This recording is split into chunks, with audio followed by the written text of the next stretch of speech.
सूत्रों के हवाले से पता चल रहा है कि जम्मू एयरफोर्स स्टेशन में अब एनएसजी को भी तैनात किया गया है। एनएसजी के सुझाव पर जम्मू एयरफोर्स स्टेशन की आंतरिक सुरक्षा में कुछ बदलाव किए जा सकते हैं। एनएसजी का बॉम्ब डिस्पोजल स्क्वाड हमले वाली जगह की जांच में जुटा हुआ है।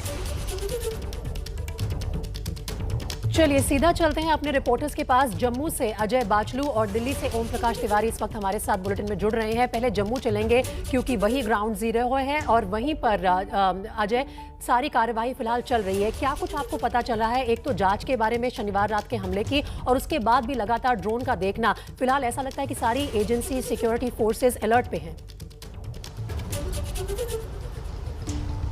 जी बिल्कुल, लगातार सारी सिक्योरिटी फोर्सेस अलर्ट पर हैं, सिक्योरिटी एजेंसीज अलर्ट पर हैं। जम्मू एयरफोर्स स्टेशन जिसके बाहर मैं खड़ा हूं, यहां पर लगातार न केवल एनआईए, न केवल जम्मू कश्मीर पुलिस का बम डिस्पोजेबल और फॉरेंसिक स्क्वाड, बल्कि अब एनएसजी के कमांडोज को भी लगातार हम 2 रातों से देख रहे हैं यहां पर भेजा गया है। सूत्रों ने एबीपी न्यूज़ को बताया है क्योंकि जिस तरह से एनएसजी को महारत है इस तरह के हमलों को टैकल करने के लिए, उसी महारत का इस्तेमाल करके यहाँ पर एनएसजी को लगाया गया है। हालांकि जो एयरफोर्स की अपनी सुरक्षा है उसमें फिलहाल कोई बदलाव नहीं किया गया है, लेकिन एडिशनल डिप्लॉयमेंट के तौर पर एनएसजी को अंदर डिप्लॉय किया गया है ताकि जो एयरफोर्स की सुरक्षा है, अगर उस सुरक्षा में कोई कमी पेशी है तो उसे एनएसजी पहले स्टडी करेगी और उसके बाद एनएसजी कुछ ऐसे सुझाव देगी जिसमें इस एयरफोर्स स्टेशन के अंदर की सुरक्षा को और बेहतर या और कड़ा बनाया जा सकता है। इसके साथ ही जो एनएसजी का जो बम डिस्पोजेबल स्क्वाड है, बम निरोधक दस्ता है, वो इस एयरफोर्स स्टेशन के उस टेक्निकल एरिया का लगातार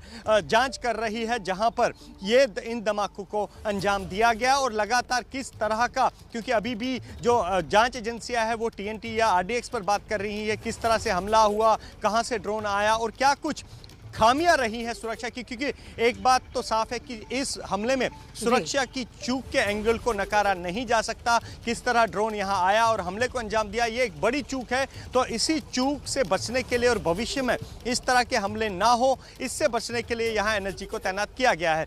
दूसरा सवाल आपका ये था कि किस तरह की जांच बढ़ रही है। जांच अब मल्टीपल फैक्टर्स पे काम कर रही है।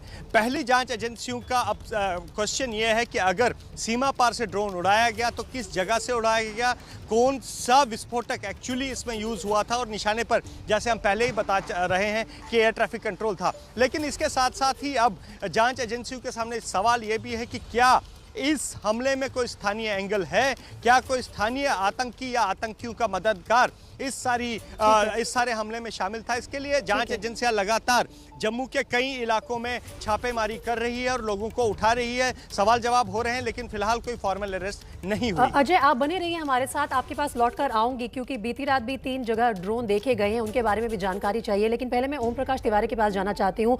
ओपी तिवारी, गृह मंत्रालय की तरफ से क्या खबर मिल रही है? लगातार एक के बाद एक सेंट्रल एजेंसीज को कार्रवाई करने के लिए जम्मू भेजा जा रहा है, लेकिन ये बहुत डेयरिंग अटैक था और इसके बाद भी लगातार ड्रोन दिख रहे हैं। तो किस तरह की आगे कार्रवाई कर सकता है गृह मंत्रालय? क्या कुछ खबर है?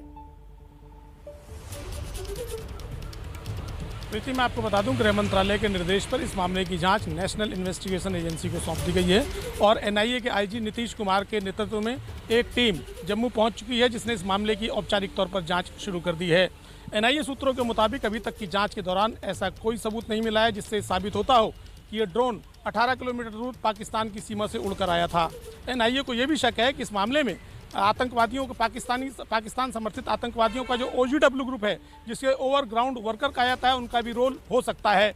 एनआईए सूत्रों के मुताबिक इस मामले में जम्मू एयरफोर्स स्टेशन के बाहर जो कैमरे लगे हुए हैं उन कैमरों की जांच का काम किया जा रहा है, जिससे ये पता चल सके कि जिस समय ये विस्फोट हुआ उसके आधे घंटे या 1 घंटे के पहले कोई गाड़ी वहां से गुजरी थी या नहीं गुजरी थी और उस गाड़ी के जरिए क्या कोई चीज़ बाहर छोड़ी गई थी। एनआईए को ये पूरा शक है कि इस मामले में जो पाकिस्तान समर्थित आतंकवादी हैं, उनका जो ओजीडब्ल्यू ग्रुप है वो इसमें पूरी तरह से शामिल हो सकता है। इस मामले में जो विस्फोटक है उसके लिए एनआईए की स्पेशलाइज्ड टीम घटना स्थल पर पहुंच चुकी है और वो ये टीम पिछले अगले 24 घंटों के दौरान ये बता देगी कि वहां पर कौन सा विस्फोटक यूज किया गया था। फिलहाल एनआईए की टीम इस मामले में अभी ये जानने की कोशिश कर रही है कि जो ड्रोन है ये कहां से आया था। ये 18 किलोमीटर दूर चलकर आ नहीं सकता, ऐसा एनआईए के सूत्रों का स्पष्ट तौर पर मानना है कि इतनी लंबी उड़ान नहीं हो सकती, इसके अंदर OGWs का हाथ होना ही चाहिए, ऐसा NIA सूत्रों का मानना है। और अगर वो OGWs हैं तो जम्मू के आसपास वो कौन से इलाके हैं जहां वो रह सकते हैं, लिहाजा जो वहां पर खासकर जो पैदल चलने वाले रास्ते हैं वहां की भी कॉम्बिंग कराई जा रही है, जिससे ये पता चल सके कि किस गाँव के रास्ते पिछले 48 घंटों के दौरान कौन शख्स कहाँ से गुजरा था। कुल मिलाकर NIA इस मामले में एक वृहद तौर पर अपनी रूपरेखा तैयार करके जम्मू पहुंचा है और उसी के आधार पर जांच आगे बढ़ाई जा रही है। प्रीति, तो ओपी, आप एक तरह से हमें ये बड़ी जानकारी दे रहे हैं कि अगले 24 घंटे में कुछ ब्रेक थ्रू मिल सकता है NIA की जांच के जरिए?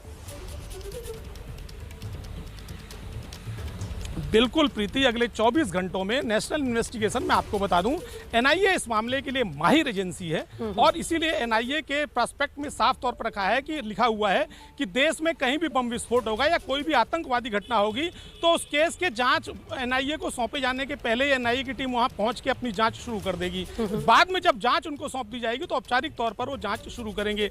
NIA जम्मू कश्मीर के मामले में बेहद माहिर टीम मानी जाती है और जो इस मामले में IG नीतीश कुमार गए हैं वो जम्मू कश्मीर काडर के ही IPS अधिकारी हैं और उनको भी आतंकवाद के मामलों को सुलझाने में महारत हासिल है।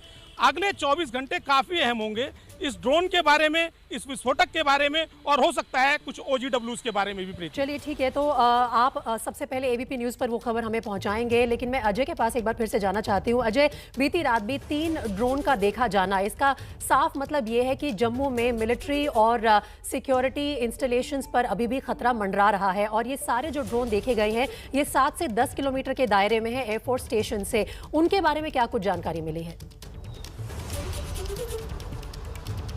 देखिए प्रीति, 7 से 10 किलोमीटर के दायरे में है इंडिया, ये जो एयरफोर्स स्टेशन है या जो जम्मू के एयरपोर्ट है उसके 7 से 10 किलोमीटर के दायरे में है। लेकिन इससे बड़ी चौंकाने वाली खबर ये है कि न केवल ये एयरफोर्स स्टेशन, न केवल रत्नुचक कालूचक मिलिट्री बेस, न केवल सुंजवा मिलिट्री बेस, ये सब जम्मू शहर के बीचों बीच हैं।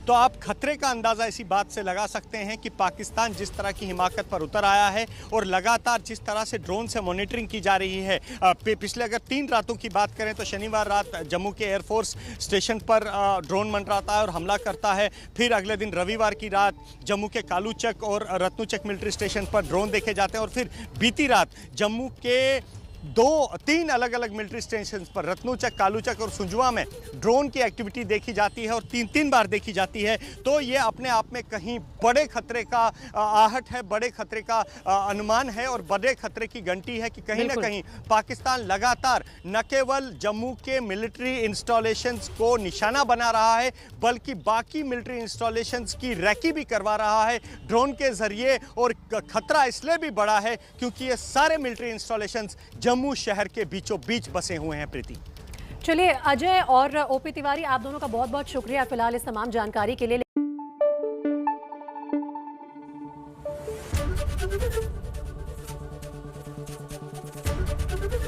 ABP न्यूज़ आपको रखे आगे।